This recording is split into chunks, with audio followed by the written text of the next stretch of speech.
नमस्कार दोस्तों, कहानियों की श्रृंखला में आज सुनेंगे मालती जोशी जी की कहानी अनुबंध। लेकिन उससे पहले मेरा आपसे विनम्र अनुरोध है कि अगर आपको मेरी कहानियाँ अच्छी लगती हैं तो मेरे चैनल को सब्सक्राइब ज़रूर करें, लाइक करें और अपने दोस्तों और परिचितों में शेयर भी करें। बेल आइकन दबाना बिल्कुल भी ना भूलें। आज सुनिए अनुबंध। गेट खोलते हुए सांवली ने देखा बा साहब रोज की तरह बरामदे में बैठे अखबार पढ़ रहे हैं। उसने दबे पांव सीढ़ियां चढ़कर बरामदा पार करना चाहा, पर उन्होंने आहट पा ली। आ गई बेटा? अखबार परे करके उन्होंने स्नेह सिक्त स्वर में स्वागत किया। हाँ बा साहब, सांवली ने संक्षिप्त सा उत्तर दिया और भीतर खिसक ली। रुक जाती तो पूरा आधा घंटा बर्बाद होता। अखबार की पूरी खबरें सुनने के बाद ही उसे छुट्टी मिलती। बा साहब को अकेले पेपर पढ़ने में मजा नहीं आता, सामने कोई सुनने वाला भी चाहिए। सांवली बड़ी तेजी से भीतर गई थी, पर दूसरे ही क्षण लौट आई। बा साहब, आज आपने नाश्ता नहीं किया? किया तो था शायद।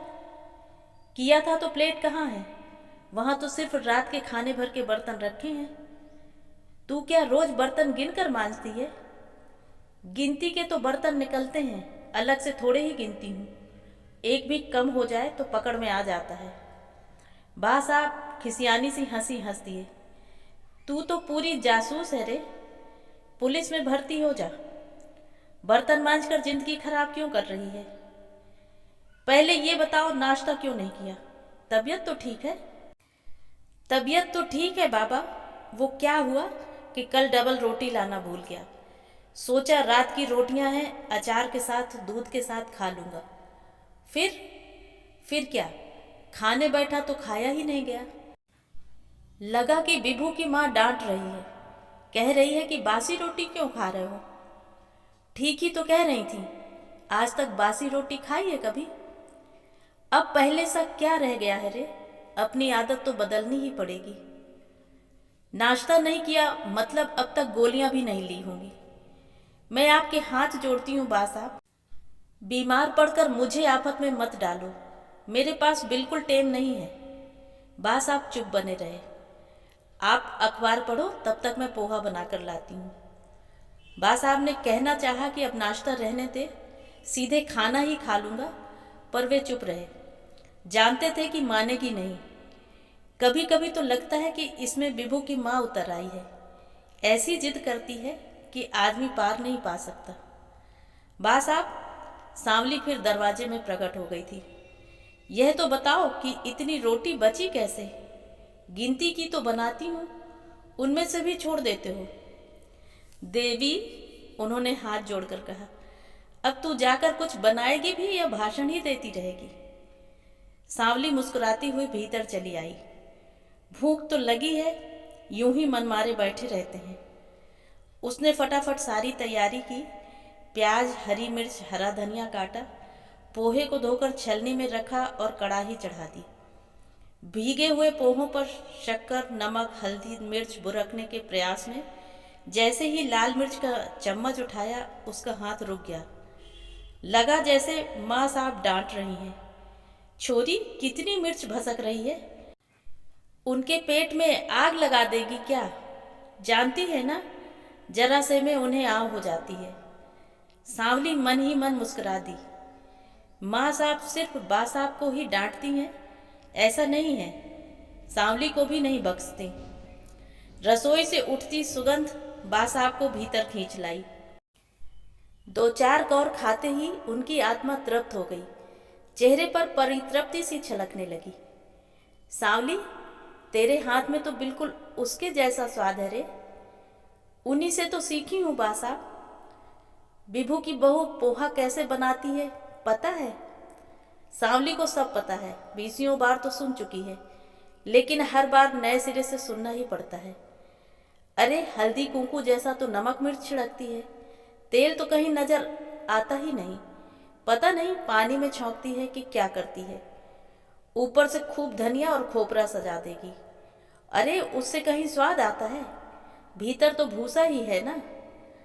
बा साहब, अब आपने जिंदगी भर माँ साहब के हाथ का खाना खाया है, उनका सा स्वाद ये आजकल की बहुएं कहाँ से लाएंगी। सीख तो सकती हैं ना, माँ के पेट से तो कोई सीख कर नहीं आता, सब यहीं आकर सीखते हैं। तू भी तो सीख ही गई ना, है कि नहीं। पर वे तो अपने आप को 30 मार्खा समझती हैं ना, न ढंग का पकाएंगी न नया कुछ सीखेंगी। मुझे तो कभी कभी विभू पर बड़ा तरस आता है, पता नहीं कैसे खा लेता है। ना खाए तो क्या करे, जिंदगी भर का साथ जो है। हाँ सो तो है। पोहे की प्लेट उठाकर सांवली किचन में चली गई। यहाँ आए आधा घंटा हो गया था और अभी सारा काम बाकी था, इसीलिए वह दूसरे दोनों घर निपटाकर ही यहाँ आती है। इस घर में काम तो ज़्यादा नहीं है, पर बातचीत में ही समय निकल जाता है। बा साहब बेचारे आस लगाए बैठे रहते हैं, 5-10 मिनट उनके पास बैठना ही पड़ता है। उसने कई बार कहा भी, बा साहब घर में बैठे बैठे बोर होते हो, शाम को कहीं निकल जाया करो ना। इतने तो जान पहचान वाले हैं, नातेदार हैं। पहले तो यहाँ होटल की माफिक दिन भर चाय का पतीला चढ़ा रहता था, ऐसे तुम भी कहीं कहीं जाया करो। नहीं रे, जाने की इच्छा नहीं होती। कहीं भी जाता हूँ तो लगता है सब पर भार हो रहा हूँ। हर कोई यही कहेगा, यहाँ अकेले क्यों पड़े हो, विभू के पास मुंबई क्यों नहीं जाते। अरे यहाँ पड़ा हूँ तो किसी का क्या लेता हूँ, अपने घर बैठा हूँ, अपनी पेंशन खाता हूँ। पर लोग हैं कि लोग बाग बुरे मन से नहीं बोलते बा साहब, बुढ़ापे में आप अकेले पड़े हो ना, इस वास्ते ऐसा कहते हैं। अरे तो वहाँ कौन सा मेरा संगी साथी बैठा हुआ है, सुबह 8 बजे तक पूरा घर खाली हो जाता है, दिन ढले सब लोग लौटते हैं। आते ही बेटा अखबार लेकर बैठ जाता है, बहू रसोई में लग जाती है, बच्चे टीवी में घुस जाते हैं। रात को बच्चे पढ़ाई में लग जाते हैं, बेटा बहू टीवी के सामने डट जाते हैं। मैं फालतू सामान की तरह एक कोने में बैठा रहता हूँ। यहाँ कम से कम तू ढंग का बनाकर खिलाती तो है, वहाँ तो सुबह हाबड़ तोबड़ में जो कच्चा पक्का बनाकर जाती है वही 12 बजे खाता हूँ। गरम करने तक का मन नहीं होता, और खाना भी क्या, वही सब्जी रोटी, दाल चावल तो सिर्फ रात को ही नसीब होते हैं। सांवली जब जब ये किस्सा सुनती है उसका मन कैसा तो हो आता है। कैसी भरी पूरी थाली परोसती थी माँ साहब। कुल 2 ही प्राणी थे, पर उन्होंने कभी कोर कसर नहीं की। पति को राजा की तरह रखा था उन्होंने। अब बेचारे दाल चावल को तरस गए हैं, तभी तो उससे ये काम नहीं छूटता। उसके घर वाले तो खूब नाराज होते हैं। ये डोकरा छोरे के पास क्यों नहीं जाता, बेफालतू में यहाँ पड़ा है। अब वह किस किस को समझाए कि डोकरा यहाँ क्यों पड़ा है, बेटे के पास क्यों जाता नहीं है। और ये सब बातें कोई समझेगा भी नहीं। उसे तो खुद कभी कभी आलस आने लगता है। सिर्फ 2 रोटियां डालने के लिए शाम को उतनी दूर जाना खूब अखरता है, पर हर रोज जैसे कोई खींचकर उसे ले जाता है। सांवली, इन्हें यहाँ तेरे भरोसे ही छोड़ा है, उन्हें परेशान मत करना। राखी के दिन खूब झमाझम पानी बरसा, घर में मेहमान भी थे। सांवली गोल कर गई। तीज त्योहार पर छुट्टी लेने का तो सभी का हक बनता है। दूसरे दिन जैसे ही उसने भीतर पांव दिया, लगा जैसे तस्वीर में जड़ी 2 आंखें उस पर अंगारा बरसा रही हैं। वाह सांवली, खूब साथ निभाया। त्योहार के दिन अपने बा साहब को भूखा रखा। उसने भीतर जाकर देखा, सच ही था। सिंक में केवल चाय के बर्तन थे। चाय भी शायद 4-5 बार बनी थी।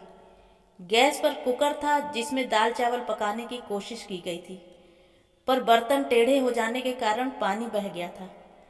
दाल चावल आधे पके और आधे कच्चे रह गए थे। बा साहब, कल घर पर खाना क्यों बनाया, कल तो राखी थी। हर साल आप बुआ जी के यहाँ जाते हैं ना। अरे उसकी बहू की जचकी हुई है, बेचारी वैसे भी परेशान है। तो क्या हुआ, घर में खाना तो बना ही होगा, आप अकेले ही भारी पड़ जाते क्या।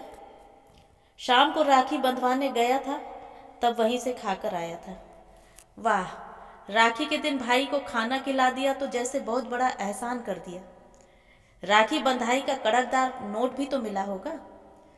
सांवली का मन, जो अब तक अपराध बोध से ग्रस्त था, अब बुआ जी के प्रति आक्रोश से भर उठा। माँ साहब थी तब कैसे भाग भाग कर आती थी। हर महीने पूरा परिवार किसी न किसी बहाने जिम कर जाता। अब एक दिन भाई को टिफिन भेजने की भी याद नहीं रही। सावन के पितर भी जैसे तैसे जिम गए। दशहरा भी निकल गया। सांवली सब दूर की छुट्टी कर देती, पर यह घर उसे करना ही पड़ता। बड़ी परेशानी थी, पर अब तो दिवाली भी ऐन सिर पर आ पहुंची।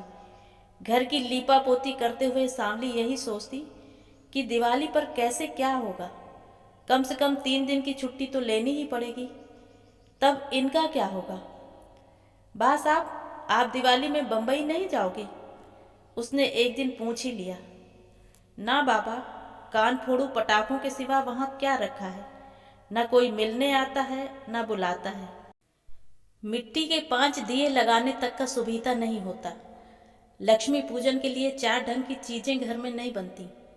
एक बार हम दोनों गए थे ना, तब देखा, न बहू ने कुछ बनाया न इसे कुछ बनाने दिया। वहां तो सब दिन एक समान है, किसी में कोई उत्साह ही नहीं है। बा साहब, लोग तो कहते हैं कि बम्बई की सी दिवाली कहीं नहीं होती। पगली, मैं तो अपने घर की बात कर रहा था। पूरी बम्बई से मुझे क्या लेना देना है। तो उन्हीं लोगों को यहाँ बुला लो ना, रौनक हो जाएगी। बुला लूंगा, तू कहती है तो कल ही फोन कर दूंगा।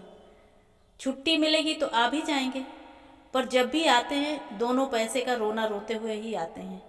मन खराब हो जाता है। लगता है बच्चों को नाहक तकलीफ दी।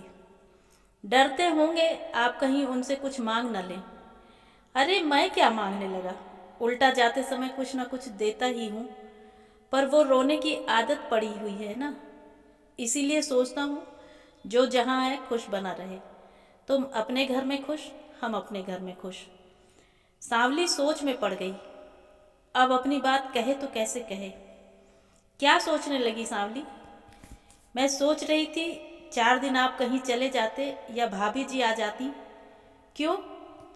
दिवाली पे मैं 4 दिन की छुट्टी लूंगी बा साहब। मानपुर जाना है, माँ ने संदेशा भेजा है। अरे तो जाना, माँ के पास जा रही है। पूरा हफ्ता रहकर आ, मेरी फिक्र मत कर, मैं सब संभाल लूंगा। बस मुझे ठीक से कुकर लगाना सिखा दे। 2-4 तरह के अचार की शीशियाँ ले आऊँगा। डबल रोटी तो रोज लेता ही हूँ। फिर शहर में जो इतने सारे होटल हैं, वे किस दिन काम आएंगे। त्योहार में आप डबल रोटी खाओ या होटल जाओ, यह अच्छा तो नहीं लगता ना। देख बेटा, इस बार बा साहब की आवाज़ बदली हुई थी। जाने को तो मैं कहीं भी चला जाऊंगा। पूरे हिंदुस्तान में मेरे रिश्तेदार भरे पड़े हैं, पर यह साल भर का त्योहार है। ऐसे में इसे सूने घर में अकेली छोड़कर कैसे जा पाऊंगा। बच्चे आए या ना आए, मैं तो इसी घर में दिवाली मनाऊंगा। यहीं उसकी तस्वीर के सामने लक्ष्मी पूजन करूंगा। मुझे तो कभी ढंग से पूजा करना आया ही नहीं। वही बगल में बैठकर एक एक चीज पकड़ाती जाती थी, बताती जाती थी कि कब क्या करना है, कैसे करना है। अब भी वही करवाएगी। सांवली की आंखें अनायास ही ऊपर को उठ गईं। लगा कि तस्वीर में जड़ी उन आंखों में एक याचना है, मनुहार है। ज्यादा देर तक वह उन आंखों में झांक न सकी। उसने नजरें झुका लीं, पर वह समझ गई कि उसकी छुट्टी मंजूर होने का कोई उपाय नहीं है। उसकी मुक्ति असंभव है। उसे तो त्योहार में भी यहाँ जरूर आना है और घर के मालिक को पूड़ी पकवान बनाकर खिलाना है। जाते हुए एक बार फिर उसकी आंखें तस्वीर से टकराईं, पर इस बार उन आंखों से कृतज्ञता छलकी पड़ रही थी। तो ये थी कहानी। कहानी आपको कैसी लगी? कमेंट करके ज़रूर बताएं।